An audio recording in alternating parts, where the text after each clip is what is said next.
Hello YouTube fans, here again. And I figure why not, without ado, do this film. When it comes to video nasties, this has to be one of the most early video nasties. Very early indeed. I remember reviewing it before.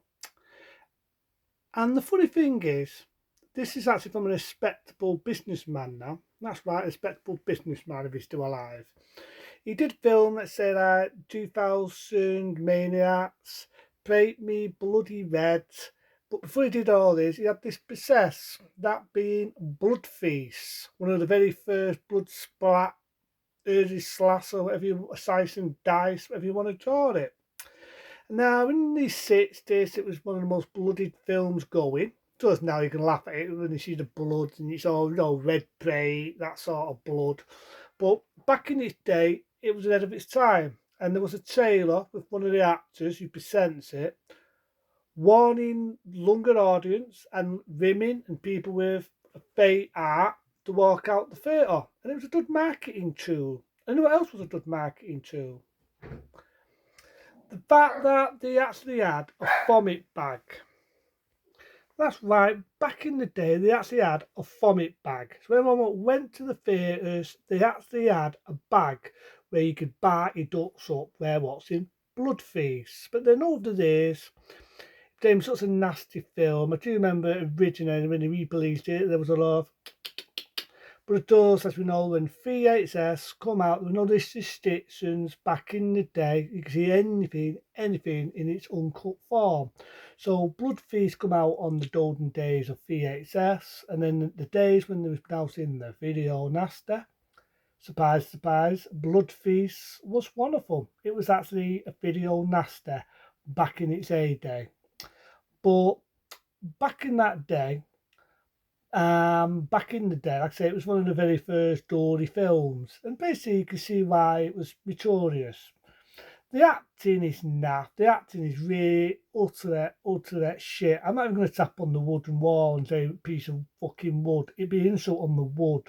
The acting is naff. You got one dude who, believe it or not, was a playboy bunny girl back in the day. You got actors that can't act to save shit. The one what is funny. There's one what's funny. The actress that plays the girl's mum. Her acting is so bad, it's laughable. There's a bit in it, right? It's supposed to be a really disturbing scene. And what does she come out and say? What does she come out and say? I remember saying it before. Oh, we can go out and order some burgers. And I'm not sure if she's supposed to be comic relief or you take her serious. There's a bit where the killer's supposed to rip her ties off. Don't ask me why. And her acting, oh. But the less I talk about her, the better. Apart from my dog barking. And yes, I was about to say the acting in this is complete and utter naff. I say, so where can I begin with Blood Feast? Where can I begin with Blood Feast? It's basically about a psychopath who kills beautiful women. Say again, it's about a psychopath what kills beautiful women. Excuse me, dog for barking. So it starts off, you got this woman, you don't see a lot, but you got that idea, she takes her top off, she's only wearing a bra, she's about to have a bath, and you've got a news report on the radio, warning people about this killer. She's having the bath anyway, the killer comes out of nowhere, stabs her in the eye, and you got that idea, saws her leg off. Then you got the iconic word on Egypt, blood feast. And basically it's about a psychopath killing women and feeding the body parts to what he believes is an Egyptian god.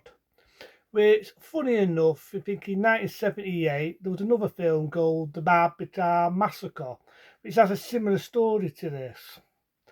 And like I say, the killer, it's got like grey hair, because you see it's painted on, and this guy is a cop. The girl, I thought I'd call the girl out a playboy.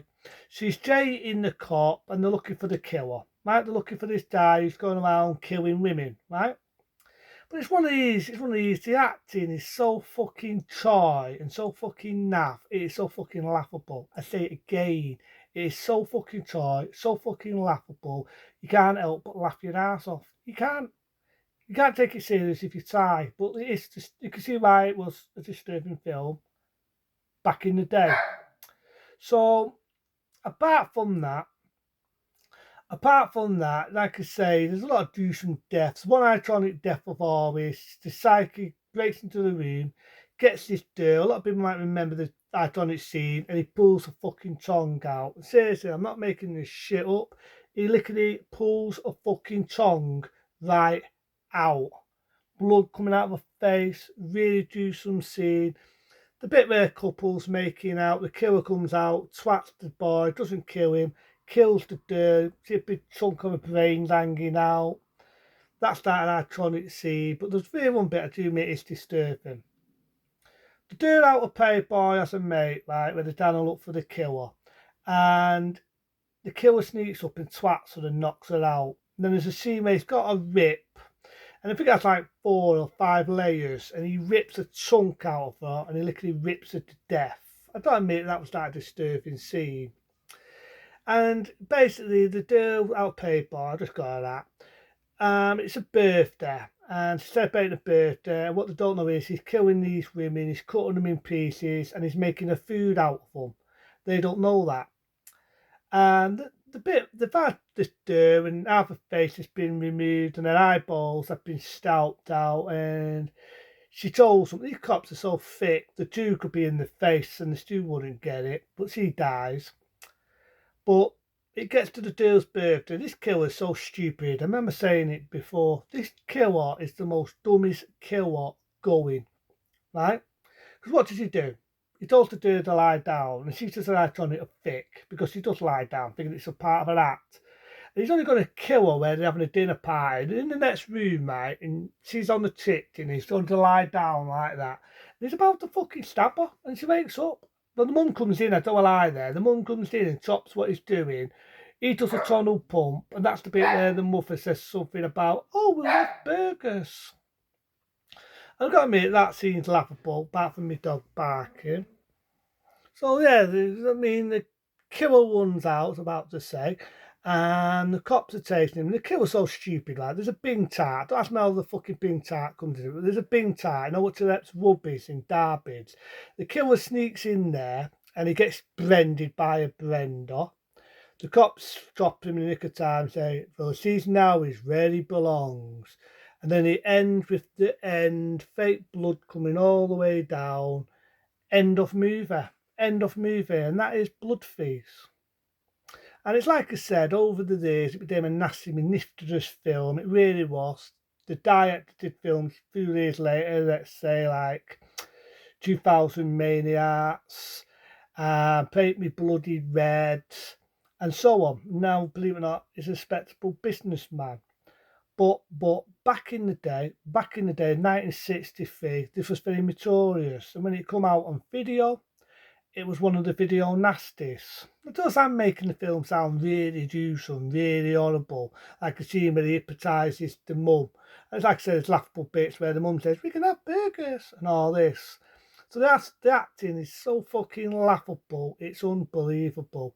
The acting is so fucking laughable, you could laugh your ass off. But at the same time, yeah, back in the day, I can see why it was a nasty film. That being Blood Feast. But into them people, be smart, be safe. I'll give it a 2 for afterwards. But for what it was, if you're into a movie with fake blood, fake door, you can see it's fake. If you look at it in today's era. Back in the day, you can see a bit of history of why it was a nasty film. If you're into something like that, that's Blood Feast. But into them, be smart, be safe. See you later.